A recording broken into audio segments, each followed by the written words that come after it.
la Superintendencia Nacional de Educación Superior, que nos ha informado que una segunda universidad ha sido declarada no apta para ser licenciada, es decir, que no podrá seguir funcionando como universidad. Se trata de la UPIQUE, con sede en Manchay y en Surco.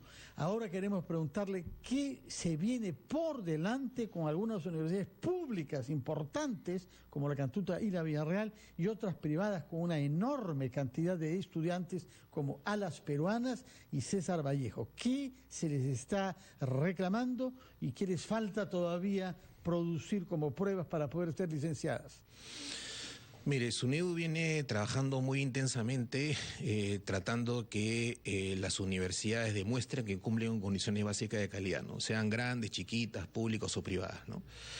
En ese trayecto tenemos universidades públicas, efectivamente, como la Universidad Villarreal, la Universidad de la Cantuta, que al no cumplir con los indicadores de una primera etapa, entraron a lo que llamamos un plan de adecuación, ¿no? Ese plan de adecuación supone que la universidad diseñe una manera de organizar sus problemas y es un plan que lo aprueba el Consejo Directivo. Entonces, una primera asunto positivo es que estas universidades cuentan con un plan de adecuación aprobado por el Consejo Directivo de SUNEDU. Ambas universidades están finalizando sus planes de adecuación y tienen que hacer un informe del cumplimiento de el plan de adecuación que SUNEDU evaluará y emitirá opinión, habrán informes de por medio y según eso se verá cómo continúa el proceso, ¿no? Pero lo importante es destacar que ambas universidades entraron efectivamente un plan de adecuación y eso supone un esfuerzo por tratar de mejorar su condición en la que están. Independientemente de estos temas de licenciamiento, sabemos que las universidades públicas siempre tienen otros temas paralelos, ¿no? De hecho, nosotros tenemos muchas denuncias vinculadas a la Villarreal, a la Cantuta, sobre temas de gobierno de la universidad que estamos investigando también y que son parte de las tareas que tiene que hacer SUNEDU como parte de su responsabilidad con el cumplimiento de la ley universitaria. Eso en el caso de las dos públicas. Exactamente. Y vienen otras públicas en la misma condición, ¿no? De que van a entrar un plan de adecuación y hay que hacer un seguimiento de ese plan de adecuación. En el caso de las privadas grandes, lo mismo. Por ejemplo, hay universidades que han ya presentado un plan de adecuación. Por ejemplo, la Universidad Alas Peruanas ha presentado un plan de adecuación. Todavía no ha sido aprobado por el Consejo Directivo, está en evaluación. Pero sí decirle que como parte de su plan de adecuación, esta universidad se ha comprometido a cerrar 30 filiales de funcionamiento. 30 filiales es un montón. ¿No? Uno de los mayores problemas de las universidades fue cuando empezaron a extender estas filiales sin ninguna garantía y que en muchos casos eran buenas universidades cuyas filiales no tenían la calidad que tenía la sede central, ¿no? Exactamente.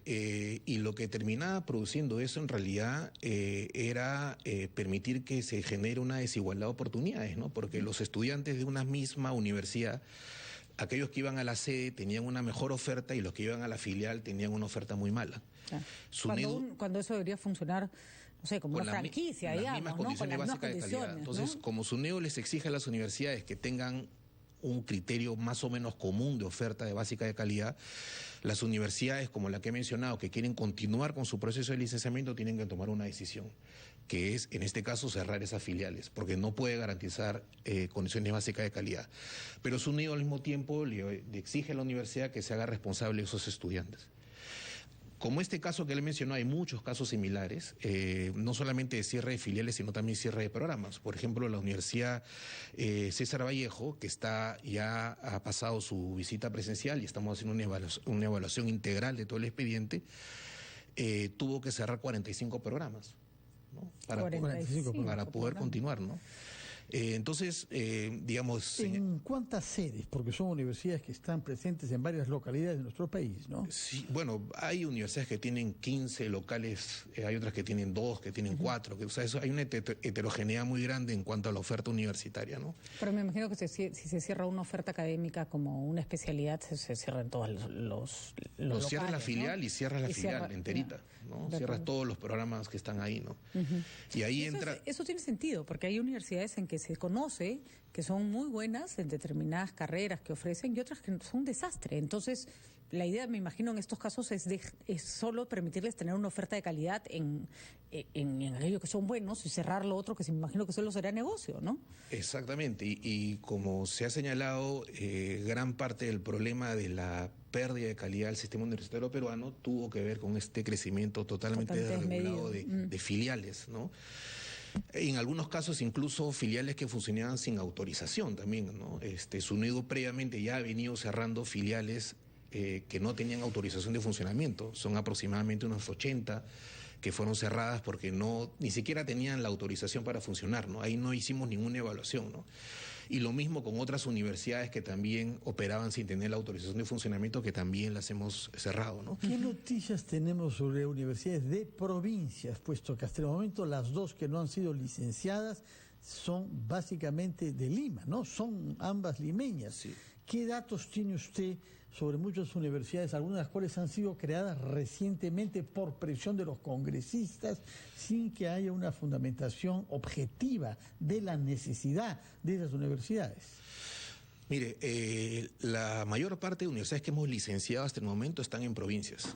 Ese es un dato interesante. En todo ¿30 y tantos? Creo que sí, aproximadamente, ¿no?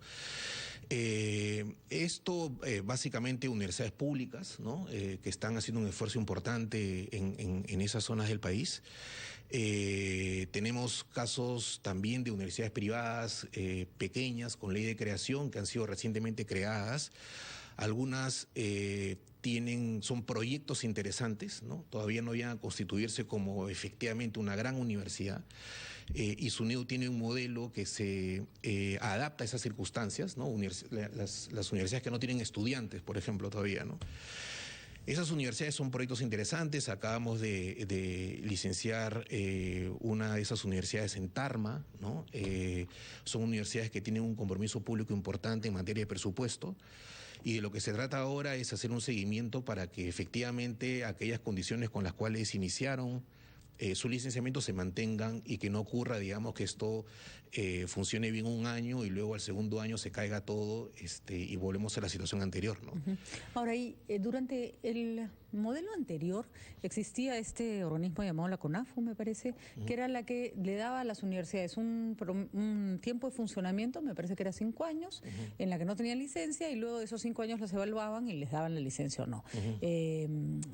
Por supuesto no se la negaban a nadie, o sea, era básicamente una pantalla. Ahora, en este nuevo planteamiento, pasa lo mismo, es decir, los chicos pueden estudiar un tiempo en una universidad recién creada que no tiene licencia de funcionamiento o una universidad nueva, digamos, que recién empieza, tiene que nacer con su partida de nacimiento legal, digamos. Claro, todas las universidades para operar tienen que tener autorización de funcionamiento. Y todas las universidades que quieren continuar operando tienen que haberse inscrito en el proceso de licenciamiento, ¿no? Entonces, estas universidades con ley de creación, por ejemplo, para poder empezar, funcionar, a pesar de que tenían la ley de creación, han tenido que tener la licencia y funcionamiento de SUNEDU, ¿no? SUNEDU lo que hace es un proceso que dura 1 año, 2 años, 3 años, ¿no? El proceso de licenciamiento empezó en 2016, ¿no? Estamos ya en 2018, va a terminar 2019. Son aproximadamente 1 año, 2 años, 2 años y medio de evaluación, digamos, los expedientes. Y una vez que nosotros definimos ya darle o no la autorización, en el caso que se dé la autorización, se le da por un tiempo, ¿no? En las universidades que cumplen con las condiciones básicas de calidad, se le da 6 años. Aquellas otras universidades que además de cumplir con las condiciones básicas de calidad se proyectan hacia la excelencia por sus publicaciones, por su esfuerzo en consolidar una carrera docente, tienen 8 o 10 años, ¿no?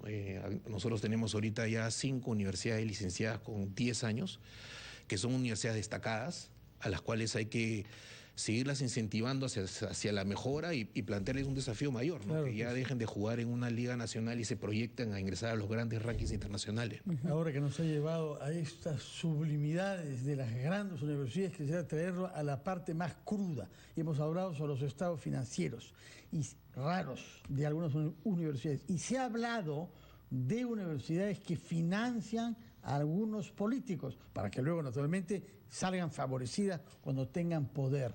Por supuesto que no es tema de usted investigar eso, pero ¿qué pasa cuando hayan ustedes, por ejemplo, flujos de capital que no son justificados en buena cuenta lo que pagan los estudiantes invertidos para la política partidaria.